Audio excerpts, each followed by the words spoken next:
What is going on, everyone? It's Springfield. I got a new gameplay for you guys. We're playing some team deathmatch on Battlefield Hardline. In case you guys missed my video from a couple days ago, which was actually a tips and tricks video on this game, the link will be on the screen now if you want to check that out and then come back and watch the rest of this video. That's cool. But it will help you guys start off better than everybody else since you'll be first getting the game, or however you want it. If you just want to figure out some better ways to play the game or something like that, then you can definitely check that out. But today will be another tips and tricks video for you guys, so let's get into it. Alright, so the first tip I have for you guys today is actually the mark ability, which if you guys don't know how to do that, it's where you press down on the R1 or RB buttons if you're playing Xbox, or R1 on PlayStation, or if you play the different way, if you switch the buttons like I do, and it's R2 or RT. But anyways, what that does is it makes it where the enemies actually show up on your screen, and actually their names and stuff show up a lot better, which is really helpful, and you can kind of track them and see where they're going. So that's a really nice improvement.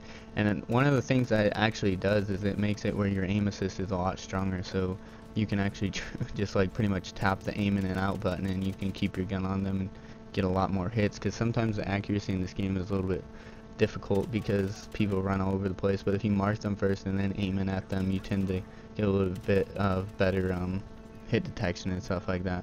So definitely try that out. You can actually aim in and mark somebody too. You don't have to be aimed out, which is pretty sweet. So you can just aim in, mark, and then kill them. And right here I'm using the taser. I was using the taser. You guys will see some taser gameplay later, but I really like the taser as a sidearm. I think it's really fun. And if you don't know, if you actually tase somebody or take them down non-lethally, which is where like if you come up behind them with like the baseball bat or a blunt object, your guy will do a special takedown, and then you can hold down square or X on the Xbox, and you can actually interrogate them, which will show you where all the enemies are on the map, which is really nice, and it gives you a big bonus for doing that, so that's pretty sweet. So the next tip I have for you guys, I kind of already covered a little bit. It was the aiming in and out, and what that actually does is the aim assist in this game is actually pretty strong.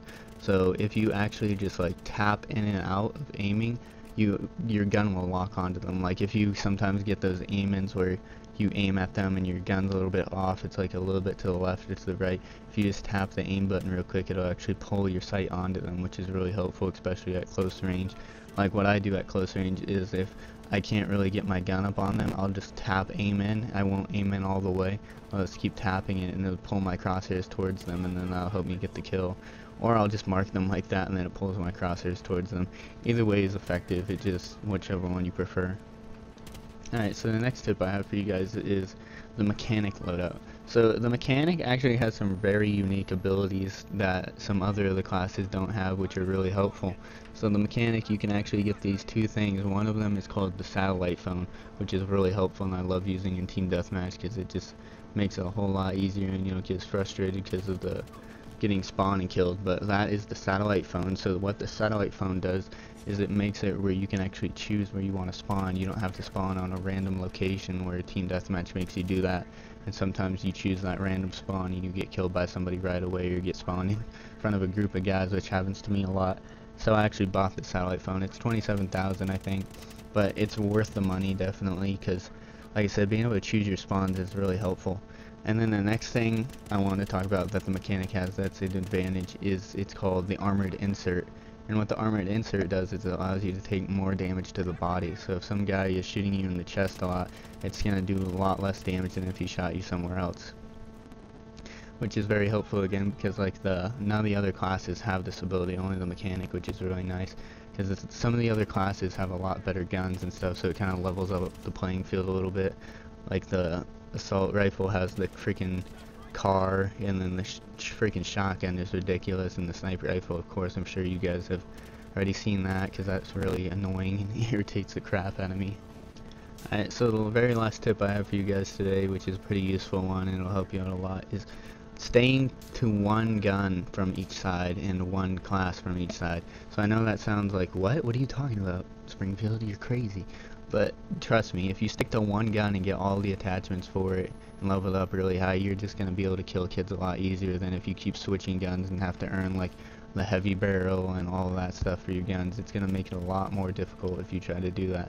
So I recommend just stick to one gun from both sides, get all the attachments for it, and then just have fun killing people with it.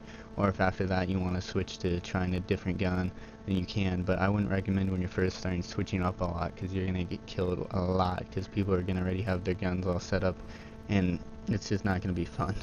So definitely stick to one gun from each side until you get a little bit farther into the game, and then experiment a little bit.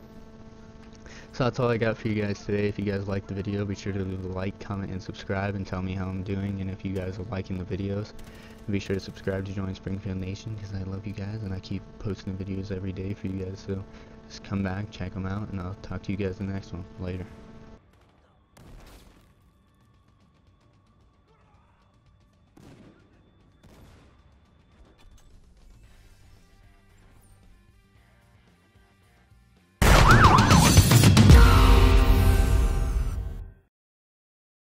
PlayStation